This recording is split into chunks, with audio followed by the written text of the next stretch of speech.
Hi, kamusta ka mo tanan? Nangalan ko si Adrian. Mastoryahanay naman kita parte sa pahamot. Hini nga pahamot nga luya ko istorya sa inyo subong tawag siya Oud the Citron Noir for Men and Women. Iyan siya ni Hermes. Pwede pa lalaki, pwede pa babae, pwede para sa tanan. Kagtanit tanan nga pahamot amo na akong tulokon. Ano ni siya klase nga pahamot? Bali, citrus nga usok. Amo na siya kung simutan. Angay siya sa mainit nga panahon, ang temperatura nga para siya is between 70 to 90 degrees Fahrenheit o kung 21 to 32 degrees Celsius. Ano ang iyang mga nota? Simple lang, isa lang kalinya sa mga nota. Kagang mga nota ay lemon, lime, smoke, citron, kayak wood, kag black tea.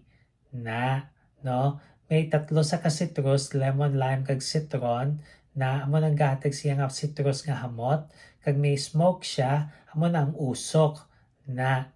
Tapos may kayak wood siya para may pagkakahoy nga hamot, kag black tea nga gapagkalma na. Kabay pa nga namian ka mo sini nga pahamot, kag kung may pa ka mo nga pahamot nga luyag istorya sa akon, ibilin lang sa comment section. Sa duso naman, bye-bye.